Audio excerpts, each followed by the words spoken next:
नमस्ते गाइस, आप सबका स्वागत है मेरे चैनल हैप्पी हब में। उम्मीद करती हूँ आप सब ठीक होंगे, मैं भी ठीक हूँ गाइस। तो ये होने वाला है औरंगाबाद ट्रिप का second part of blog. In case अगर आपने फर्स्ट ब्लॉग मिस किया है तो डिस्क्रिप्शन में लिंक है, आप जाकर चेकआउट कर सकते हैं। फर्स्ट ब्लॉग में मैंने एलोरा कवर किया था और आज हम जा रहे हैं अजंता के लिए। एक रात के लिए हम रुके थे होटल मोदी सम्राट औरंगाबाद में। सुबह 6 बजे हमने चेकआउट करा, फिर हम निकल गए थे अजंता के लिए। औरंगाबाद से लगभग 3 घंटे की दूरी पे है ये, और यहाँ से आप पब्लिक बस या प्राइवेट कार भी कर सकते हैं। आप सबको ये भी बता दूँ, सुबह 9 से शाम को 5:30 बजे तक ही ओपन रहता है कैब, और मंडे को ये क्लोज होता है। तो इस हिसाब से अपनी ट्रिप प्लान कीजिएगा। फिर रास्ते में गैस हमें काफ़ी भूख लग गई थी, तो फिर हम रुके थे एक ढाबा में, जिसका लोकेशन देखिए गैस कितना खूबसूरत है ना। जब तक हमारा नाश्ता रेडी हो रहा था तब तक हमने यहाँ पे टाइम स्पेंड किया। फिर जब हमारा नाश्ता रेडी हो गया फिर हमने खाया और हम निकल गए थे आगे।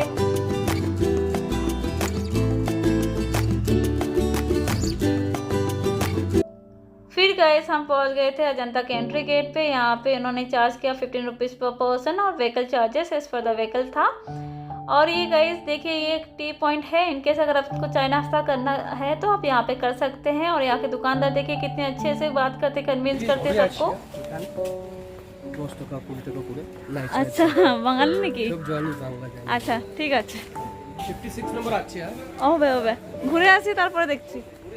ওকে।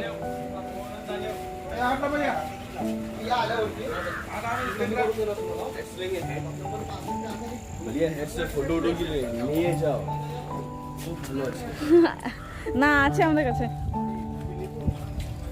देख रहे हो सब बांग्लादेश। गाइस यहाँ पे सारा कुछ काफ़ी अच्छे से मेंटेन कर रखा था, काफ़ी साफ़ सुथरा था, और दुकानदार भी काफ़ी अच्छे से बात करते हैं। तो इन अच्छे दुकानदारों से बात करते हुए हम निकल गए थे बस स्टैंड की ओर। बस स्टैंड में 25 रुपीज़ पर पर्सन चार्ज किया इन्होंने। फिर हमें लेके गए आगे,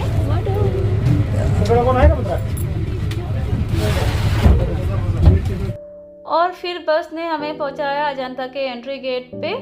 और ये हम बस से उतरते हुए एंट्री गेट की ओर, एंट्री गेट में ये बनी हुई थी मैप, जिसमें सारा बेसिक डिटेल दिया हुआ था अजंता के बारे में। इनकेस अगर आपको चेक करना है तो आप कर सकते हैं। और हम फिर सिक्योरिटी चेक करवा के आगे निकल गए थे, और आगे जाते ही हमें दिखा ये अजंता का डिट्टो एक मॉडल, बिल्कुल अजंता जैसा बना हुआ था। आप भी चेक कर सकते हैं जब जाएंगे। फिर हम आगे जाके और एक टिकट हमने लिया 40 रुपीज़ पर पर्सन, और यहाँ पे टूरिस्ट गाइड की फैसिलिटी भी अवेलेबल थी। इनकेस अगर आपको चाहिए 1800 to 2200 ये चार्ज करेंगे। फिर हमने स्टे लिया और ऊपर चल गए।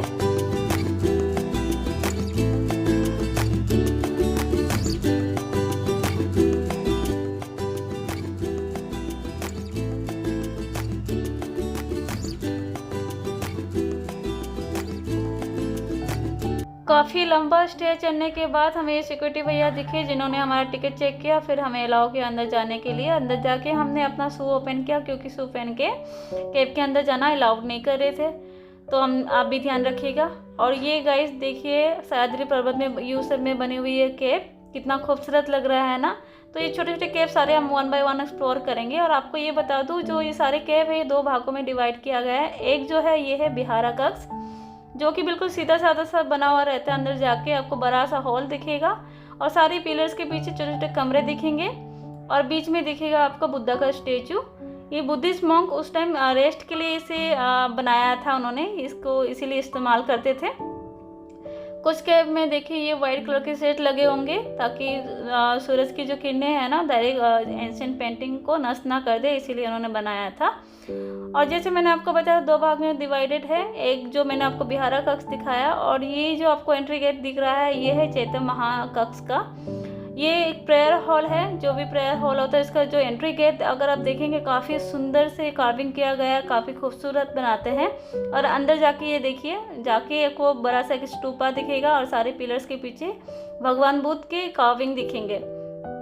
तो आप सब ये कार्विंग देखिए, और मैं इस बीच आपको बेसिक से इन्फॉर्मेशन बता देती हूँ अजंता केव के बारे में। अजंता केव 30 rock cut Buddhist ancient monastery है, जो कि सह्याद्री पर्वत में वागरी नदी के तरफ में यू शेप में बनाया गया है गाइस।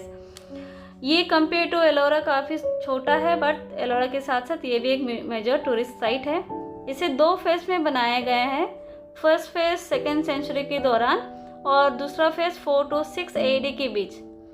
केव नंबर 9 इन 10 काफ़ी पुराना केव है और ये जैसे मैंने बताया था चैत्य महाकक्ष प्रेयर हॉल है जिसे बनाने में 400 साल लगे थे। और यहाँ की जो मास्टरपीस है गाइस वो है यहाँ के एंशिएंट पेंटिंग, जो कि भगवान बुद्ध के लाइफ के बारे में दर्शाया गया है। और इसके अलावा कुछ अप्सराओं के बारे में है, कुछ राजकुमारी और कुछ जानवरों के बारे में भी है। और सारे केव्स में वीडियोस करना अलाउड नहीं था, इसीलिए मैं 1 बाय 1 आपको सारे केव नहीं दिखा पा रही हूँ। जितना भी हो पा रहा है उतना मैंने आपको इसमें दिखाया है। और एक चीज़ मैं आपको बताना चाहती हूँ, ये जो केव है ये टिल 1890 ये जंगलों से बिल्कुल घेरा हुआ था और किसी लोकल्स को तो पता था, बाकी दुनिया को इसके बारे में बिल्कुल भी पता नहीं था। ईयर 1890 को एक ब्रिटिश ऑफिसर टाइगर हंटिंग के लिए निकले थे, उसी दौरान ये जो केव है इसको डिस्कवर किया था उन्होंने। उसके बाद अजंता को ईयर 1983 में वर्ल्ड हेरिटेज साइट में भी शामिल किया गया है। फिर हम निकल गए थे वाघोरी नदी की तरफ सारे केव एक्सप्लोर करने के बाद। और ये बोला जाता है वाघोरी नदी से जो सारे केव के लिए ना स्टेयर बने हुए थे पुराने टाइम में, जो कि अभी इस टाइम अवेलेबल नहीं है। उसके बाद गाइस मेरे साथ काफ़ी बुरा हो गया है, क्योंकि मैंने वाघोरी नदी की तरफ काफ़ी लोग थे जो कि सामान बेच रहे थे और मैंने वहाँ से ख़रीदारी कर ली थी और उन्होंने हमें काफ़ी महंगा चार्ज किया था। जब हम नीचे गए तो हमें पता चला वो काफ़ी सस्ते में वहाँ मिल रहे थे। एनीवेज इनका इनकम सोर्स यही है तो ये तो करेंगे ही, मुझे उतना बुरा नहीं लग रहा। बट आप बिल्कुल भी जल्दबाजी मत कीजिएगा, ध्यान से खरीदारी कीजिएगा। फिर हम निकल गए वाघोरी नदी की तरफ, देखिए। और काफ़ी जो लड़कियां हैं पहले से रील बना रही थी तो मैंने भी यहाँ पे टाइम स्पेंड किया। उसके बाद फिर हम निकल गए थे आगे। तो इस तरह से हमने अपना टाइम स्पेंड किया यहाँ पे अजंता में। मुझे तो काफ़ी अच्छा एक्सपीरियंस मिला। आप सबको भी मैं रिक्वेस्ट करूँगी इनकेस अगर महाराष्ट्र आते हैं तो ये मस्ट विजिट प्लेस है। तो गाइस आई होप आप सबको मेरा ये ब्लॉग पसंद आ रही होगी। आई नो कि काफ़ी लेट से आया क्योंकि मैं काफ़ी बिजी थी इन दिनों। तो इनके आपको अगर मेरा ब्लॉग पसंद आ रहा है तो इसे लाइक शेयर एंड कमेंट बिल्कुल कीजिएगा और सब्सक्राइब भी ज़रूर कीजिएगा इनकेस अगर आप नहीं किया है। मैं फिर मिलूँगी और एक नए ब्लॉग के साथ, तब तक हंसते मुस्कुराते रहिए।